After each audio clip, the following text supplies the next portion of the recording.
राज्य व्यवस्था एक परिचय। Polity and introduction. राज्य के तत्व तथा राजनीतिक व्यवस्था की आवश्यकता। भारतीय राज्य व्यवस्था को समझने से पहले जरूरी है कि राज्य व्यवस्था की कुछ मूलभूत अवधारणाओं तथा परिभाषिक शब्दावली से आप परिचित हों। ऐसी कुछ महत्वपूर्ण अवधारणाएं तथा उनकी व्याख्या इस अध्याय में आगे की गई है। राज्य क्या है? What is the state? राज्य व्यवस्था से जुड़ी सबसे प्रामाणिक अवधारणा राज्य यानी स्टेट है।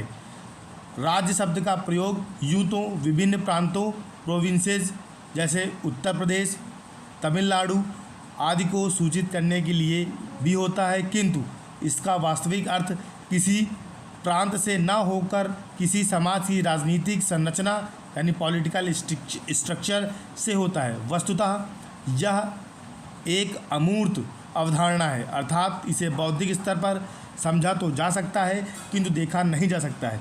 उदाहरण के लिए भारत की सरकार, संसद, न्यायपालिका, राज्यों की सरकार, नौकरशाही से जुड़े सभी अधिकारी इत्यादि की समग्र संरचना ही राज्य कहलाती है। किसी समाज के विकसित व सक्षम होने की पहचान इस बात से भी होती है कि वह एक स्वतंत्र राज्य के रूप में विकसित हो सका है या नहीं।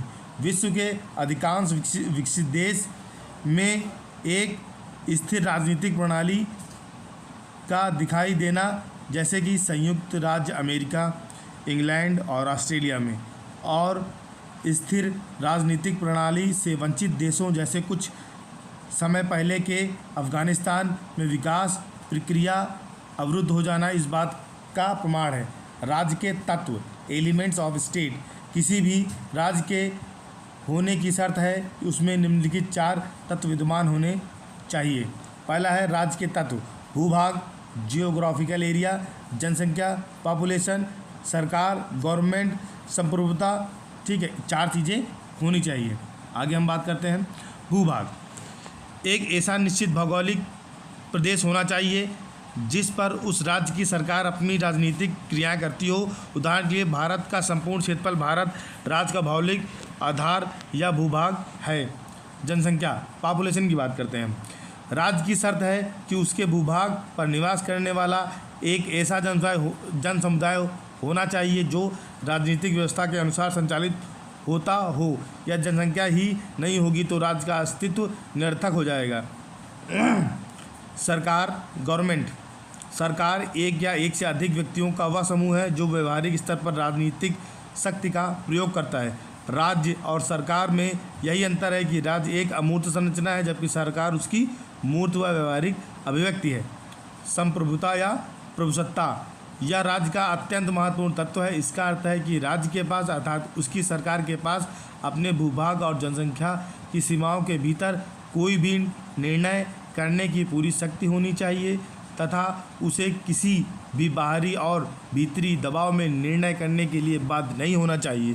राज्य के ये 4 तत्व अनिवार्य हैं, वैकल्पिक नहीं। यदि इनमें से एक भी अनुपस्थित हो तो राज्य की अवधारणा निरर्थक हो जाती है। इसे कुछ उदाहरणों की सहायता से ज़्यादा बेहतर तरीके से समझा जा सकता है। कभी कभी ऐसा होता है कि सरकार भी होती है और जनता भी, किंतु भूभाग नहीं होता है। उदाहरण के लिए तिब्बत की सरकार का संकट यही है। चीनी आक्रमण के कारण जब दलाई लामा को भारत की शरण लेनी पड़ी और वे हिमाचल प्रदेश के धर्मशाला नामक स्थान से तिब्बत की निर्वासित सरकार का संचालन करने लगे तो एक विचित्र सी स्थिति उत्पन्न हो गई, क्योंकि तिब्बत की सरकार और कुछ जनता तो यहाँ थी किंतु उनके पास ना तो अपना भूभाग था और न ही मूल भूभाग के संबंध में स्वतंत्र निर्णय करने की ताकत या संप्रभुता। कभी कभी ऐसा भी हो सकता है कि सरकार भी हो, जनता भी हो, भूभाग भी हो, किंतु संप्रभुता की कमी के कारण राज्य की धारणा पूरी न हो सके। उदाहरण के लिए पराधीन भारत में जब वायसराय भारतीय भूभाग का सर्वोच्च प्रशासक होता था तो एक निश्चित भूभाग के भीतर जनता उसकी आज्ञा का पालन करती थी, किंतु तब भी यह वह संप्रभु नहीं था, क्योंकि वह ब्रिटेन की सरकार के आदेशों के तहत कार्य करता था। जब किसी देश में अराजक स्थिति पैदा हो जाती है तो भी राज्य का ढांचा चरमराने लगता है।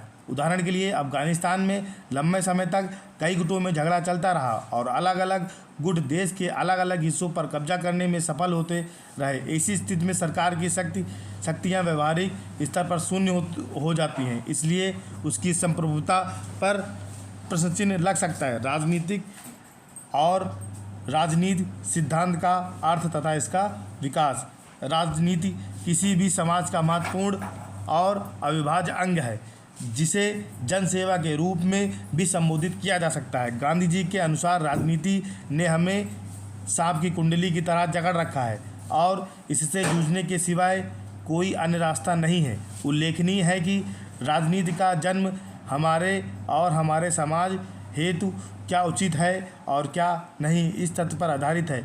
वहीं राजनीतिक सिद्धांत उन विचारों और नीतियों के व्यवस्थित रूप को प्रतिबिंबित करता है जिनसे हमारे सामाजिक जीवन, सरकार तथा संविधान ने आकार प्राप्त किया है। साथ ही राजनीतिक सिद्धांत का मुख्य उद्देश्य नागरिकों को राजनीतिक प्रश्नों के बारे में तर्कसंगत ढंग से सोचना तथा समसामयिक राजनीतिक घटनाओं का सही तरीके से मूल्यांकन करने का प्रशिक्षण देना है।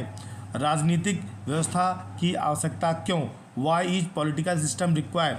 राजनीतिक व्यवस्था की आवश्यकता के संदर्भ में इतिहासकारों और मानव शास्त्रियों ने अभी तक प्राचीन से प्राचीन और सरल से सरल जितने भी समोच्चों का अध्ययन किया है, उन सभी में किसी न किसी रूप में राजनीतिक ढांचे की उपस्थिति देखी गई है, चाहे वह ढांचा राजतंत्र का हो, लोकतंत्र का हो या तानाशाही का। वर्तमान में राजनीतिक व्यवस्था की भूमिका काफ़ी ज़्यादा बढ़ गई है। जनसंख्या की अधिकता के कारण यह बिल्कुल संभव नहीं रहा है कि लोग आपसी सहमति से ही काम चला लें। औपचारिक कानूनों के निर्णय और कानूनों को लेकर होने वाले विवादों की स्थिति में न्यायिक प्रक्रिया की ज़रूरत बहुत अधिक मात्रा पड़ने लगी है।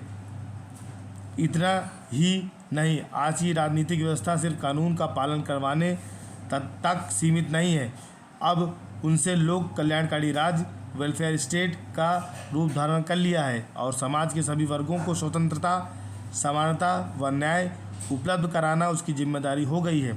यहाँ तक भारत में राजनीतिक प्रणाली का प्रश्न है, इसकी आवश्यकता को कई स्तरों पर महसूस किया जा सकता है। जैसे भारत में राष्ट्र निर्माण की प्रक्रिया अभी चल रही है, जिसे राष्ट्र विरोधी ताकतें नुकसान पहुंचा सकती हैं। ऐसे खतरों से निपटने के लिए मजबूत राजनीतिक प्रणाली जरूरी है।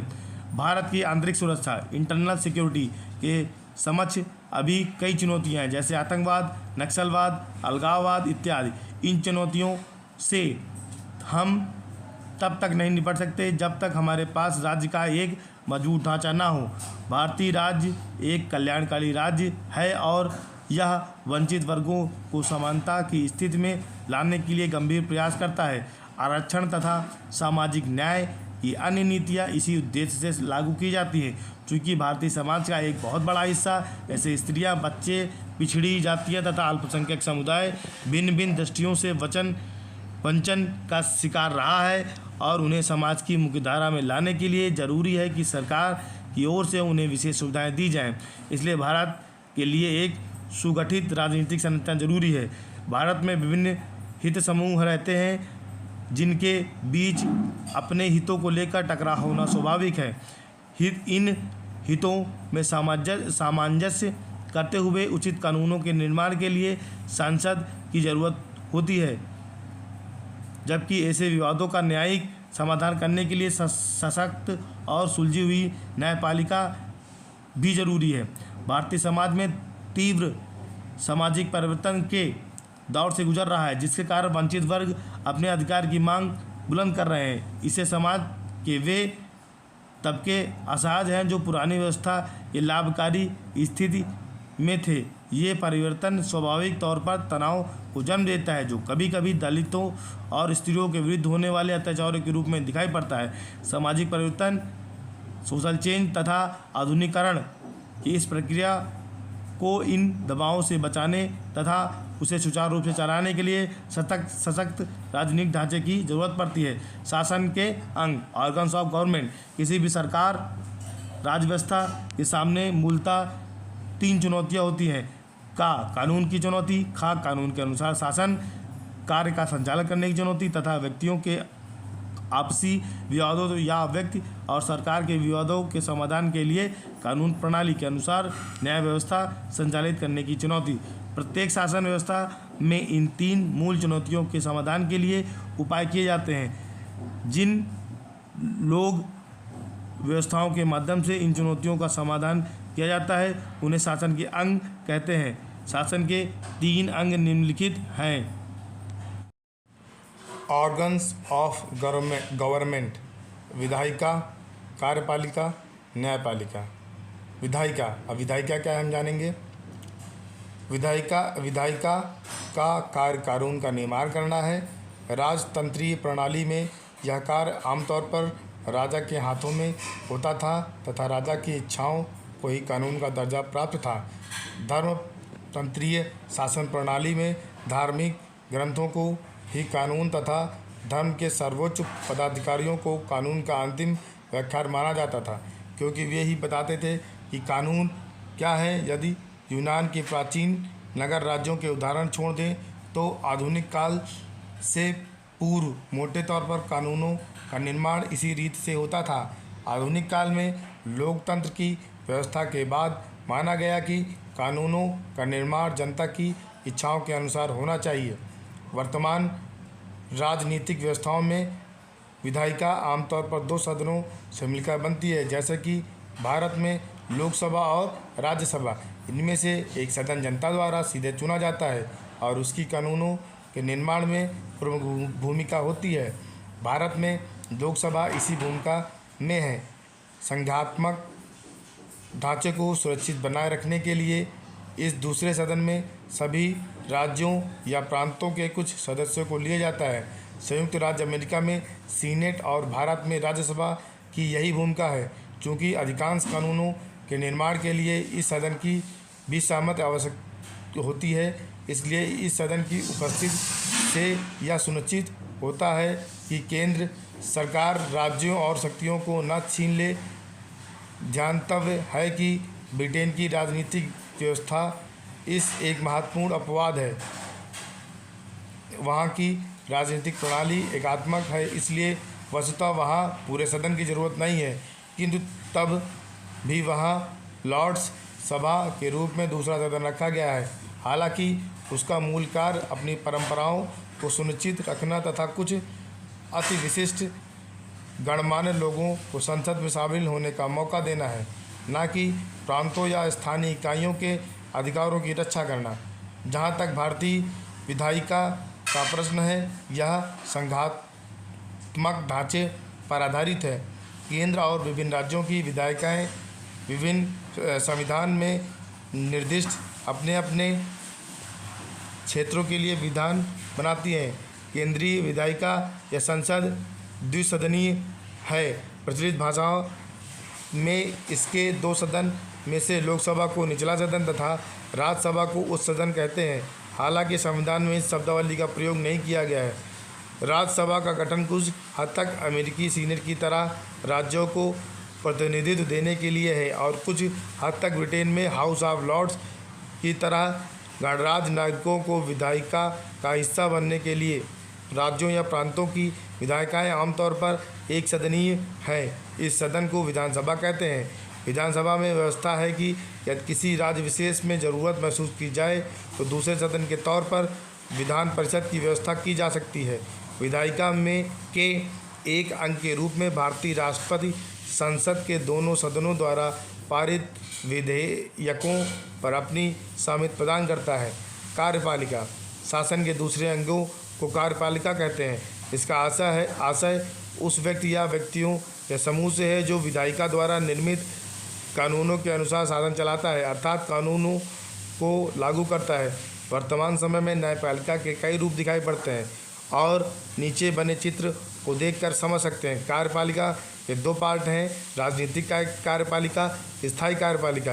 राजनीतिक कार्यपालिका में अध्यक्षीय कार्यपालिका होती है, संसदीय कार्यपालिका होती है, दोहरी कार्यपालिका होती है, बहुलक कार्यपालिका होती है। राजनीतिक कार्यपालिका कार्यपालिका के सर्वोच्च स्तर पर होती है, जिसे जनता निश्चित अवधि के लिए प्रत्यक्ष या परोक्ष रूप से चुनती है। उदाहरण के लिए भारत में केंद्रीय मंत्रिमंडल या अमेरिका में राष्ट्रपति इसी के उदाहरण है। अध्यक्षीय कार्यपालिका यह प्रणाली अमेरिका जैसे देशों में प्रचलित है, जहां जनता एक निर्वाचक गण के माध्यम से राजनीतिक कार्यपालिका के प्रमुख अर्थात राष्ट्रपति का चयन करती है। राष्ट्रपति को कार्यपालिका के क्षेत्र में सभी शक्तियां प्राप्त होती हैं।